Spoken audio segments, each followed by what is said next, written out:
Petugas piket Posko Welirang dan Tim Reaksi Cepat Penanggulangan Bencana TRCPB melaporkan telah terjadi erupsi Gunung Welirang. Wali Kota Batu menetapkan status tanggap darurat erupsi selama 14 hari dan menunjuk Dandim 0818 Kabupaten Malang serta Kota Batu sebagai komandan tanggap darurat. Komandan tanggap darurat berkomunikasi dengan seluruh instansi, di antaranya Komite Kesehatan Bencana Rumah Sakit Islam RSI Aisyah Malang, BPBD Kota Batu, Dinkes Kota Batu, LPB Kota Batu, PMI Kota Batu, TBMM Fakultas Kedokteran UMM, BPBD Kabupaten Malang, Dinkes Kabupaten Malang, dan Rumah Sakit Saiful Anwar Malang.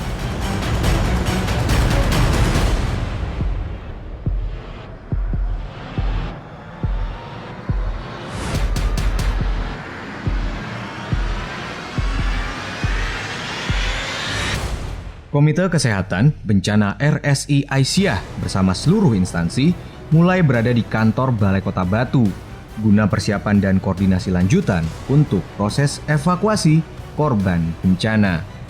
Apel bersama dilakukan di halaman kantor Wali Kota Batu sebelum seluruh tim diterjunkan ke lokasi bencana di daerah Coban Talun.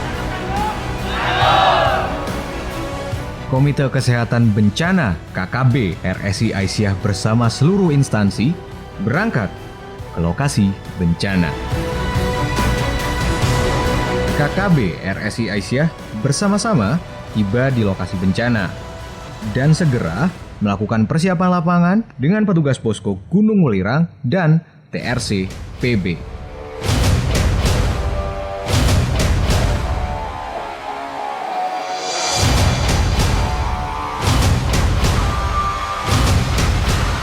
KKB RSI Aisyah terjun ke lokasi melakukan proses evakuasi.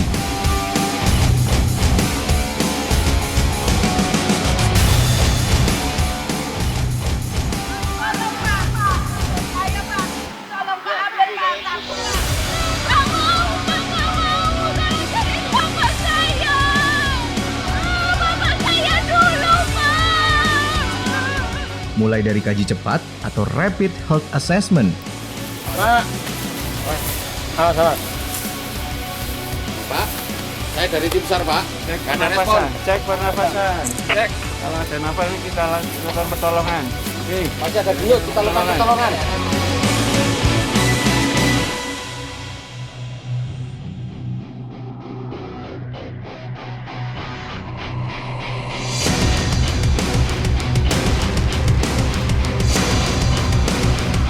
triase lapangan, hingga pemindahan ke rumah sakit lapangan sederhana.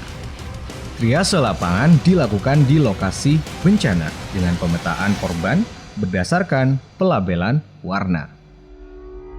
Korban dengan label merah segera dilakukan stabilisasi dengan bantuan hidup dasar untuk selanjutnya segera dievakuasi ke rumah sakit lapangan sederhana. Korban berlabel kuning memerlukan pertolongan pertama dan pengawasan ketat. Selanjutnya dievakuasi ke rumah sakit lapangan sederhana. Korban berlabel hijau diberi pertolongan pertama untuk selanjutnya diarahkan menuju lokasi aman dan dievakuasi ke rumah sakit lapangan. Sedangkan korban berlabel hitam dinyatakan meninggal dunia.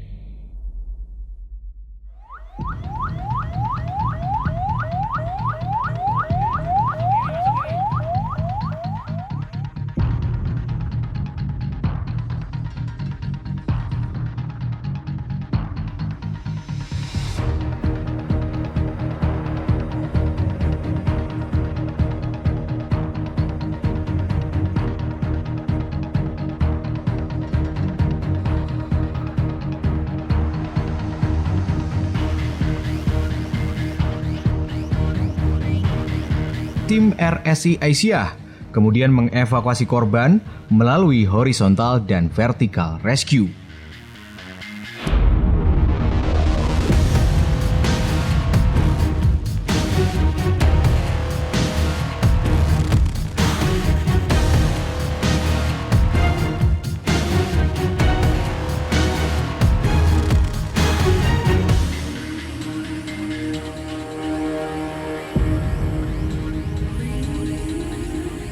Selanjutnya, tim RSI Aisyah memindahkan korban dari daerah berbahaya ke tempat pengumpulan sementara dan segera mengevakuasi korban ke rumah sakit lapangan sederhana.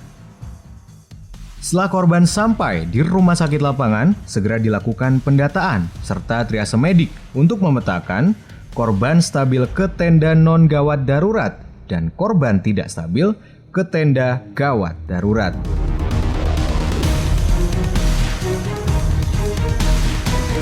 Korban stabil dirawat sementara di rumah sakit lapangan melalui pemenuhan kebutuhan dasar berupa makanan, minuman, dan pakaian bersih serta hangat. Sedangkan untuk korban tidak stabil, dilakukan bantuan medis lanjutan atau dirujuk ke pos medis lanjutan dan rumah sakit terdekat. Setelah korban terevakuasi seluruhnya, Komandan Tanggap Darurat segera melakukan penghentian evakuasi.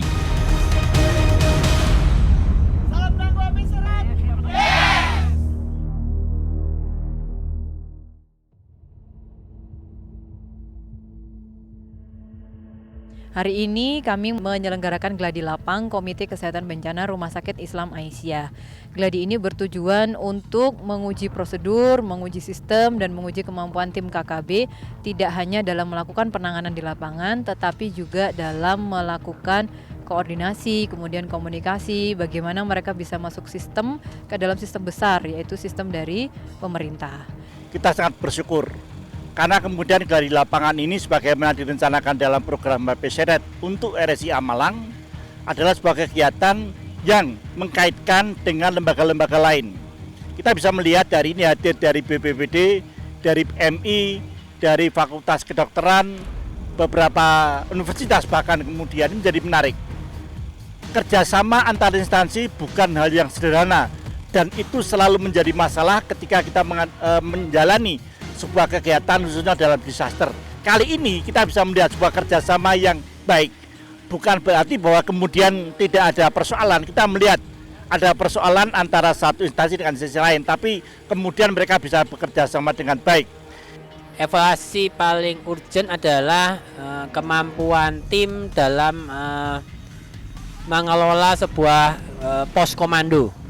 Itu yang mungkin harus lebih banyak dilatihkan, sehingga nantinya tim-tim ini tidak hanya menjadi tim deploy atau tim di lapangan, tapi juga bisa mendampingi pihak pemerintah dalam hal ini BPD atau Dinkes setempat jika terjadi kedaruratan atau bencana. Jadi mungkin itu yang paling urgent dilakukan berdasarkan evaluasi hari ini, dan mereka memang harus melatih sistem komando dan komunikasi itu lebih banyak lagi.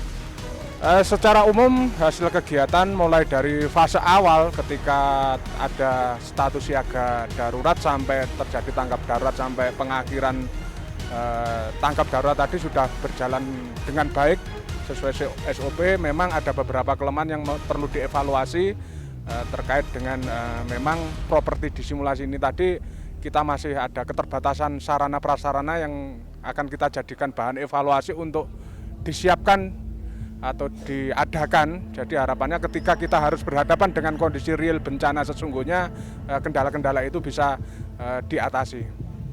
Luar biasa. Latihan dan koordinasi. Semangat. Luar biasa.